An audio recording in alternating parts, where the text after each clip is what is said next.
వార్తలకు స్వాగతం. వార్తల్లోని ముఖ్యాంశాలు.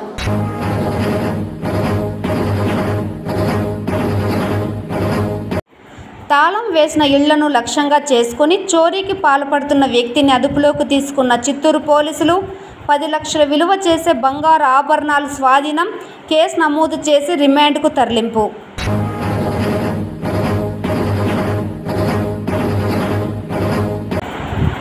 కూటమి ప్రభుత్వం అధికారంలోకి వచ్చిన తర్వాత రాష్ట్రంలో పెట్టుబడులు వెలువ అధికమవుతోంది. తెలుగుదేశం పార్టీ రాష్ట్ర అధికార ప్రతినిధి సురేంద్ర కుమార్. వార్తల్లోని వివరాలు. వేసిన ఇళ్లలో లక్ష్యంగా చేసుకొని బంగారు నగలు దొంగతనం చేసే వ్యక్తిని అదుపులోకి తీసుకొని అతని వద్ద నుండి 10,35,000 విలువ చేసే 109 గ్రాముల బంగారుతో పాటు 42,000 రూపాయలు స్వాధీనం చేసుకోవడం జరిగిందని జిల్లా ఎస్పీ మణికంఠ తెలిపారు. ఆదివారం ఏర్పాటు చేసిన మీడియా సమావేశంలో నిందితుడు మీడియా ముందు హాజరుపరిచిన అనంతరం ఏర్పాటు చేసిన మీడియా సమావేశంలో ఎస్పీ మాట్లాడుతూ చిత్తూరు జిల్లా పరిధిలో మూసి ఉన్న ఇళ్లలే టార్గెట్ చేస్తూ ప్రశాంత్ అనే వ్యక్తి చోరీలకు పాల్పడేవాడని, ఇందులో భాగంగానే ఈ నెల 21వ తేదీన చిత్తూరు రూరల్ మండల పరిధిలోని సంగారెడ్డిపల్లి హరిజనవాడ గ్రామంలో నివసిస్తున్న మునిరాజు, అతని భార్య శ్యామల కూలి పనుల నిమిత్తం ఇంటికి తాళం వేసి కూలి పనికి వెళ్లడం జరిగిందని, అయితే సాయంత్రం తిరిగి వచ్చి చూడగా ఇంటి తలుపులు పగలగొట్టి ఇంట్లో ఉన్న 65 గ్రాముల బంగారు ఆభరణాలతో పాటు 42,000 రూపాయలు నగదు చోరీ జరిగినట్లు గుర్తించిన బాధితులు ఎన్ఆర్పేట పోలీస్ స్టేషన్లో ఫిర్యాదు చేశారని, కేసు నమోదు చేసుకున్న పోలీసులు ప్రత్యేక పోలీసు బృందాన్ని ఏర్పాటు చేసి నిందితుడిని అదుపులోకి తీసుకోవడం జరిగిందన్నారు. నిందితుడు ప్రశాంత్పై జిల్లా పరిధిలోని పలు పోలీస్ స్టేషన్లో కేసులు కూడా నమోదు చేశారని, ఇతని వద్ద నుండి 11 లక్షలు విలువ చేసే బంగారంతో పాటు నగదు స్వాధీనం చేసుకోవడం జరిగిందన్నారు. నిందితుడిపై కేసు నమోదు చేసి రిమాండ్కు తరలించినట్లు ఈ సందర్భంగా ఎస్పీ మీడియాకు వెల్లడించారు. మరి ఒక కేసు, ఎవరైతే సరే రాత్రిపూట వాళ్ళ ఇల్లు తాళం వేసుకొని వెళ్తారు, లేదా ఈవెన్ ఉదయం సమయంలో కూడా ఏదైనా పనుల వల్ల తాళాలు వేసుకొని వెళ్తుంటారు. సో వీళ్ళని హౌస్ బ్రేకింగ్ టీమ్స్ అంటారు. ఇలాంటి టీం వెరీ రీసెంట్లీ ఎన్ఆర్పేట పోలీస్ స్టేషన్ లిమిట్స్లో ఒక ఇంటిలో చొరబడి సుమారుగా 42,000 రూపాయల నగదు, 65 గ్రాముల బంగారం దొంగతనం చేయడం జరిగింది. ఈ పర్టికులర్ కేసు ఈ నెల 21వ తారీఖు రిజిస్టర్ కాబడి చిత్తూరు రూరల్ మండలంలో అంటే ఎన్ఆర్పేట పోలీస్ స్టేషన్ లిమిట్స్లో నమోదు కాబడింది. దీనిలో ఇమీడియట్గా చిత్తూరు రూరల్ మరియు ఎన్ఆర్పేట పోలీస్ టీంలు మరియు క్రైమ్ టీమ్స్ కూడా ఫామ్ చేసేసి మనము లోకల్గా అన్ని రకాల ఇన్ఫర్మేషన్ చూసి అలానే సీసీ కెమెరాస్ మరియు టెక్నికల్ ఎవిడెన్సెస్ కూడా గ్యాదర్ చేసేసి ఒక వ్యక్తి ఇవన్నీ చేస్తున్నాడని తెలుసుకొని ఆ వ్యక్తిని మనం పట్టుకోవడం జరిగింది. ఆ వ్యక్తి ముద్దాయి వివరాలు జి ప్రశాంత్, ఇతని వయసు 26 సంవత్సరాలు. ఇతను కూడా రాణిపేట జిల్లా తమిళనాడు రాష్ట్రం నుంచి ఇక్కడికి వచ్చేసి house breaking by day or house breaking by night చేస్తున్నాడు. ఇతను మన జిల్లాలోనే పెనుమూరు, చిత్తూరు తాలూకా మరియు ఎన్ఆర్పేట పోలీస్ స్టేషన్ లిమిట్స్లో 3 చోట్ల హౌస్ బ్రేకింగ్ చేయడం జరిగింది. ఇతన్ని మనం అరెస్ట్ చేసిన తర్వాత అతని కన్ఫెషన్ మేరకు 10,35,000 విలువ చేసే సుమారుగా 109 గ్రాముల బంగారం, అలానే 42,000 రూపాయలకు సంబంధించిన నగదు కూడా సుమారుగా 10.77 lakhs సంబంధించిన ప్రాపర్టీ కూడా రికవరీ చేయడం జరిగింది. ఇతను కూడా ఇంటర్ స్టేట్ బోర్డర్లోనే ఎక్కువగా ఇతను రాణిపేట నుంచి వచ్చాడు. తమిళనాడులోను మరియు చిత్తూరులోను వేరు ప్లేసెస్లో ఇతను హౌస్ బ్రేకింగ్ చేయడం జరిగింది. సో ముందుగా ప్రజలని మేము కోరుకునేది ఒకటే, ఎవరైనా సరే మీరు హౌసెస్ లాక్ చేసి వెళ్తున్నట్లయితే చుట్టుపక్కల వాళ్ళకి ఇన్ఫర్మేషన్ ఇవ్వండి. అలానే పోలీస్ స్టేషన్లో కూడా మీరు ఎక్కడ లాక్ చేసి వెళ్తున్నారు, ఏ టైం నుంచి ఏ టైంకి వెళ్తున్నారో సరే ఇన్ఫర్మేషన్ ఇవ్వచ్చు. అలానే మన జిల్లాకు సంబంధించిన LHMS locked house monitoring system అనేది వర్క్ చేస్తుంది. మీరు కనుక వెళ్ళే పరిస్థితుల్లో ఉంటే మా దగ్గర ఉన్న కెమెరాలు కూడా అక్కడ పెడతాము. సో ఎవరైనా సరే వాటిని హౌస్ బ్రేకింగ్ కనుక చేసినా మన కంట్రోల్ రూమ్లో అలర్ట్స్ వస్తాయి. అలానే దొంగల్ని ఇమీడియట్గా పట్టుకోవడానికి అవకాశం ఎక్కువ అవుతుంది. లేదు ఈ LHMS ఇవన్నీ పెట్టుకోవడానికి మీకు కుదరకపోయినా మీరు పర్మనెంట్ సొల్యూషన్, మనము ఎన్నో రకాల కెమెరాల గురించి, ఎన్నో రకాల CCTV కెమెరాల గురించి ఇప్పటిదాకా అవేర్నెస్ కలిగించాము. అలానే స్మార్ట్ లాక్స్, మన జిల్లాలో ఇప్పటికి 17,000 పైన స్మార్ట్ లాక్స్ వాడుతున్నారు. ఎవరైనా సరే వచ్చి వాటిని పట్టుకున్నా ఇమీడియట్గా అలారం అనేది వస్తుంది. ఇమీడియట్గా చుట్టుపక్కల వాళ్ళు అలర్ట్ అవుతారు. దీనివలన ఎవరైతే సరే అఫెన్స్ చేస్తున్నారో వాళ్ళు పారిపోయే అవకాశాలు ఎక్కువ ఉంటాయి. మీ సొమ్ము అనేది ఎక్కువ భద్రంగా ఉంటుంది. దానికోసమే మీరు స్మార్ట్ లాక్స్ వాడడం కానీ సీసీటీవీ కెమెరాలు కానీ పెట్టుకోండి. లేదన్నట్లయితే మన జిల్లాకు సంబంధించిన LHMS వాడాలి.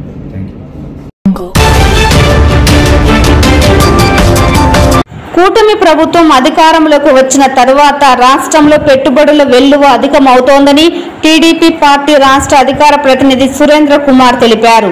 ఆదివారం ఏర్పాటు చేసిన మీడియా సమావేశంలో ఆయన మీడియాతో మాట్లాడుతూ ఏపీ రాష్ట్రానికి పట్టిన జగన్ గ్రహణం వదలడంతో రాష్ట్రంలో పెట్టుబడుల వెల్లువ జెట్ స్పీడ్లో పరుగులు పెడుతోందన్నారు. గత వైకాపా ప్రభుత్వ పాలనలో జగన్మోహన్ రెడ్డితో పాటు వైకాపా ప్రజాప్రతినిధుల అరాచక విధానాలు, బెదిరింపులు, జే ట్యాక్స్ వసూలు, కక్ష సాధింపు చర్యల మూలంగా రాష్ట్రానికి పెట్టుబడులు పూర్తిగా స్తంభించిపోయాయన్నారు. అయితే వైసీపీ ప్రభుత్వం అధికారం కోల్పోయి కూటమి ప్రభుత్వం అధికారంలోకి వచ్చిన ఏడాదిన్నర కాలంలోనే రాష్ట్ర ముఖ్యమంత్రి నారా చంద్రబాబు నాయుడు కేంద్ర ప్రభుత్వ పూర్తి సహాయ సహకారాలతో పరిశ్రమల స్థాపనకు నడుం బిగించారని, ఇప్పటికీ 191 కంపెనీల వరకు ఏపీలో పెట్టుబడులు పెట్టడంతో పాటు పనులను కూడా ప్రారంభించడం జరిగిందన్నారు. దీని ద్వారా దాదాపుగా 5,50,000 ఉద్యోగాలు యువతకు అందనున్నట్లు స్పష్టం చేశారు. ఏ రాష్ట్రంలో లేని విధంగా ప్రపంచ ప్రఖ్యాతిగాంచిన గూగుల్ సంస్థలు కుప్పంలో నెలకొల్పేందుకు శ్రీకారం చుట్టారని అన్నారు. గతంలో వైకాపా ప్రభుత్వం చేసిన అరాచకాలు, తప్పుడు ప్రచారాలు కొనసాగిస్తూ రాష్ట్రంలో పెట్టుబడులు రాకుండా చేయడానికి అనేక కుట్రపూరిత ప్రయత్నాలు చేస్తున్నా ప్రజలు దానిని నమ్మే పరిస్థితుల్లో లేదని స్పష్టం చేశారు. గౌరవ ముఖ్యమంత్రి గారు గ్రీన్ హైడ్రోజన్ కూడా మరి ఇక్కడ ఎక్కువ స్థాయిలో ఉత్పత్తి చేయడానికి ప్రత్యేకంగా చర్యలు తీసుకుంటున్నారు. మరి నిన్న మనం చూసాం, అంతర్జాతీయ స్థాయిలో ప్రత్యేకత పొందినటువంటి గూగుల్ సంస్థ కూడా ఆసియాలోనే పెద్ద పెట్టుబడులు ఆంధ్రప్రదేశ్ రాష్ట్రంలో గూగుల్ డేటా సెంటర్ ఏర్పాటు కోసం సుమారు 50,000 కోట్ల రూపాయలు పెట్టుబడులు పెట్టడానికి కూడా అంగీకరించినట్టు కూడా మనం సమాచారం చూసాం. వీటన్నిటిలో చూసినప్పుడు నారా చంద్రబాబు నాయుడు గారి యొక్క బ్రాండ్ ఇమేజ్తో ఈరోజు రాష్ట్రంలోకి మళ్ళీ పెట్టుబడులు రావడం జరుగుతూ ఉంది. ఇది చాలా మంచి వాతావరణం రాష్ట్రానికి. ఎందుకంటే పెట్టుబడులు పెద్ద స్థాయిలో వచ్చినప్పుడే రాష్ట్రంలో సంపద పెరుగుతుంది, ఉద్యోగాలు, ఉపాధి అవకాశాలు కూడా యువతకు మెరుగవుతాయి. కాబట్టి ఆ విధంగా కూటమి ప్రభుత్వం యొక్క చర్యల ద్వారా ఈరోజు రాష్ట్రంలోకి మంచి పెట్టుబడులు రావడానికి కూడా మేమంతా కూడా హర్షిస్తున్నాం. దీనికి ప్రజలు సహకారం తెలియాల్సిన అవసరం ఉంది. మరి కూటమి ప్రభుత్వ అధికారులకు వచ్చిన తర్వాత వైకాపా నాయకులు అనేక రకాలుగా పెట్టుబడులు రాకుండా చేయడం కోసం శతవిధాల ప్రయత్నం చేశారు. ముఖ్యంగా అమరావతికి నిధులు రాకుండా, అదేవిధంగా రాష్ట్రంలో పెట్టుబడులు రాకుండా తప్పుడు ఈమెయిల్లు పంపడం, తప్పుడు సమాచారంతో పెట్టుబడిదారులు ఒక నమ్మకాన్ని పోగొట్టే విధంగా కూడా చర్యలు చేపట్టారు. మరి నిన్న ఈరోజు కూడా చూసాం, కొన్ని ఫేక్ జీవోలు కూడా ఇవ్వడం కూడా జరుగుతుంది. ఇదంతా కూడా వైకాపా నాయకుల హస్తం ఉంది. ఎన్ని ఒడిదుడుకులు ఉన్నా కూడా ఈరోజు పారిశ్రామికవేత్తలతో కూడా రాష్ట్రం పైన మళ్ళీ నమ్మకం పెట్టి పెట్టుబడులు పెడుతున్నందుకు వారికి అందరూ కూడా హృదయపూర్వక ధన్యవాదాలు తెలియజేసుకుంటూ మరిన్ని పెట్టుబడులతో ఈ రాష్ట్రం ముందుకు పోవాలని కూడా ఆకాంక్షిస్తున్నాం.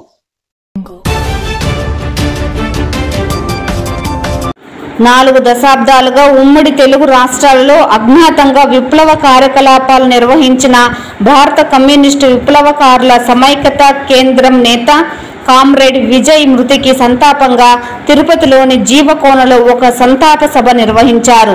జూలై 12న మల్టీ ఆర్గాన్ ఫెయిల్యూర్ కారణంగా హైదరాబాద్లో తుదిశ్వాస విడిచిన కామ్రేడ్ విజయ్కు ఈ సభలో ఘన నివాళులర్పించారు. తొలుత ఆయన చిత్రపటానికి పుష్పాంజలి ఘటించి 2 నిమిషాల పాటు మౌనం పాటించారు. ఈ సంతాప సభలో వివిధ ప్రజా సంఘాల నాయకులు పాల్గొన్నారు. జీవకోన వ్యవస్థాపక నిర్మాణంలో ముఖ్యులైన అన్నా రామచంద్రయ్య, ఓపీడీఆర్ రాష్ట్ర ఆర్గనైజింగ్ కార్యదర్శి బాలు, ఓపీడీఆర్ రాష్ట్ర ప్రధాన కార్యదర్శి సుబ్బారెడ్డి, భారత చైనా మిత్రమండలి జాతీయ ఉపాధ్యక్షుడు డాక్టర్ జతిన్ కుమార్, పాకాల మండలం గ్రామీణ పేదల సంఘం నేత మాదహసి ప్రభాకర్, గ్రామీణ పేదల సంఘం జిల్లా కార్యదర్శి భాస్కర్, మండల కార్యదర్శి పాకాల ప్రభాకర్, గ్రామీణ పేదల సంఘం Anantapur convener Nagabhushanam, senior journalist Raghava Sharma, Kumar Reddy పాల్గొన్నారు. ఈ సందర్భంగా వక్తలు కామ్రేడ్ విజయ్ పోరాట పటిమను, ఆదర్శాలను గుర్తు చేసుకున్నారు. కామ్రేడ్ విజయ్ మా అందరికీ చిరకాల మిత్రుడు. భారత విప్లవకారుల సమైక్యతా కేంద్రంలో రాష్ట్ర స్థాయి నాయకుడిగా అనేక సంవత్సరాల పాటు పనిచేసినటువంటి విజయ్ తీవ్రమైనటువంటి అనారోగ్యం వల్ల జూలై నెల 12వ తారీఖు మరణించడం జరిగింది. ఆయన రాష్ట్ర వ్యాప్తంగా విప్లవ ఉద్యమాన్ని నిర్మించడంలో దాదాపు 40-50 సంవత్సరాలుగా కృషి చేయడం చేసినటువంటి మనిషి. అపూర్వమైనటువంటి త్యాగాలు, అనేకమైనటువంటి కష్టాలు ఎదుర్కొని కూడా అనేక సంవత్సరాల పాటు రహస్య జీవితం గడుపుతూ ఉద్యమాన్ని నిర్మించడం జరిగింది. కనుక అనేక మంది ప్రజలకి అతనితో డైరెక్ట్ సంబంధం లేదు. ఆయన పేరు కూడా చాలామందికి తెలియదు. కానీ ఈ ప్రాంతంలో కానీ తెలంగాణ ప్రాంతంలో కానీ గ్రామీణ పేదల సంఘం నిర్మాణంలో, గ్రామీణ పేదల సంఘం పంచిపెడుతున్నటువంటి పోడు వ్యవసాయ భూముల్లో కానీ వ్యవసాయ సంస్కరణలతో పాటుగా దున్నేవాడికే భూమి అనేటువంటి ఒక నినాదంతో ఉద్యమ నిర్మాణం జరుగుతున్నటువంటి క్రమంలో విజయ్ శర్మ యొక్క పాత్ర ఎంతో ఉంది. దీనికి బీజాక్షరాలు లిఖించినటువంటి భారత విప్లవ పంథాన్ని నిర్మించినటువంటి కామ్రేడ్ దేవులపల్లి వెంకటేశ్వరరావు గారు, తరిమల నాగిరెడ్డి గారులతో పాటు కామ్రేడ్ విజయ్ 1980ల నుంచి కూడా ఉద్యమంలో పార్టిసిపేట్ చేయడం జరిగింది.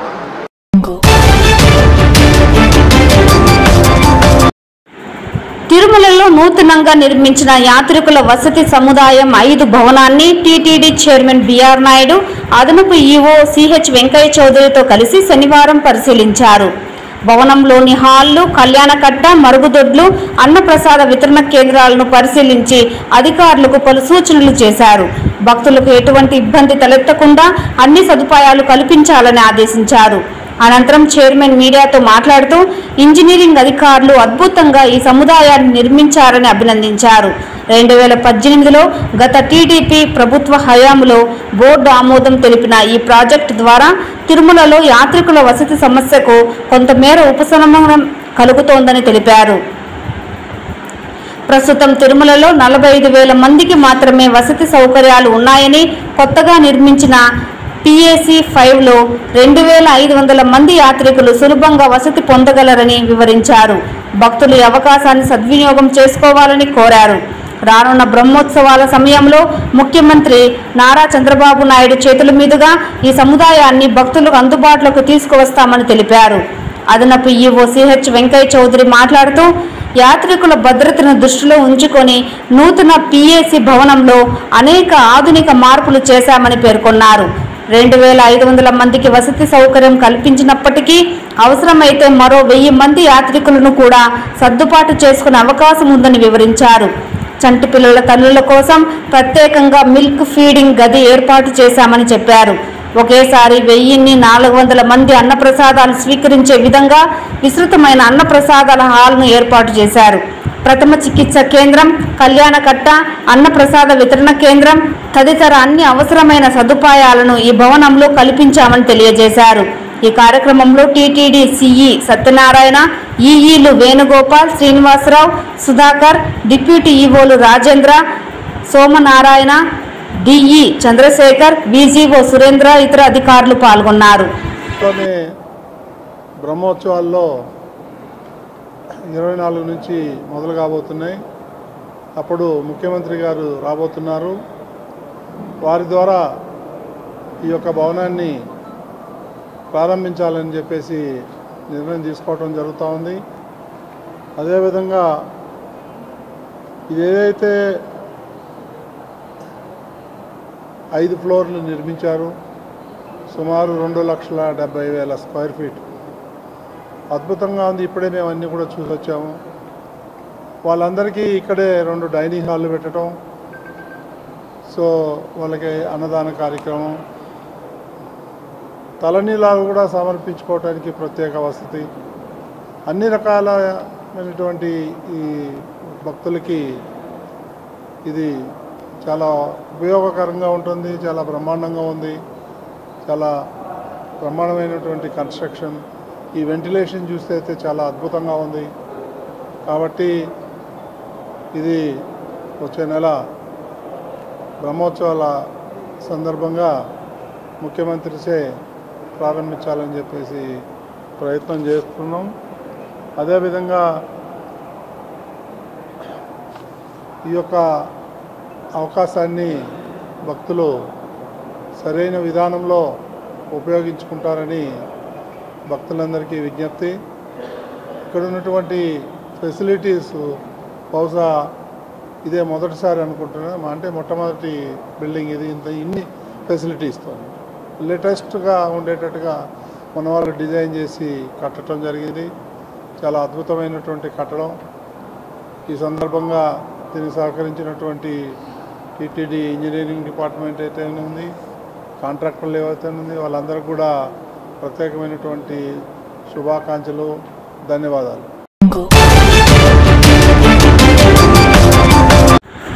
హైదరాబాద్కు చెందిన ఆర్ఎస్బి రీటైల్ ఇండియా లిమిటెడ్ సంస్థ ఆదివారం టీటీడీ బోర్డు ట్రస్టుకు 2,92,91,840 రూపాయలను విరాళంగా అందించింది. అదేవిధంగా RS brothers jewelleries private limited సంస్థ టీటీడీ బోర్డు ట్రస్టుకు 1,10,00,000 రూపాయలు విరాళంగా అందించింది. ఈ మేరకు ఆ సంస్థల ఎండీలు పొట్టి వెంకటేశ్వర్లు, రాజమౌళి, ప్రసాదరావు, పొట్టి మాలతి లక్ష్మీకుమారిలు శ్రీవారి ఆలయంలోని రంగనాయకుల మండపంలో టీటీడీ చైర్మన్ బిఆర్ నాయుడు, అదనపు ఈవో వెంకయ్య చౌదరిలకు విరాళం డీడీలను అందజేశారు. కాగా నర్సారావుపేటకు చెందిన రామాంజనేయులు శ్రీ వెంకటేశ్వర అన్నప్రసాదం ట్రస్టుకు 10 లక్షల రూపాయలు విరాళంగా అందించారు.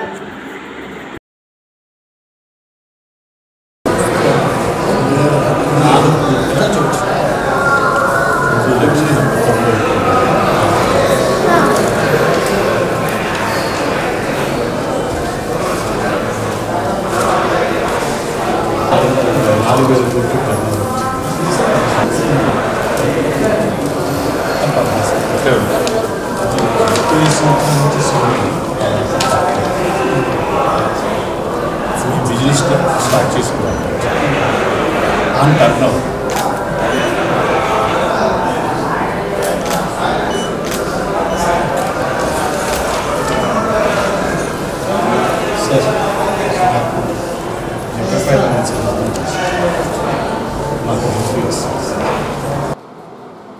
ఈ వార్తలు ఇంతటితో సమాప్తం. నమస్కారం.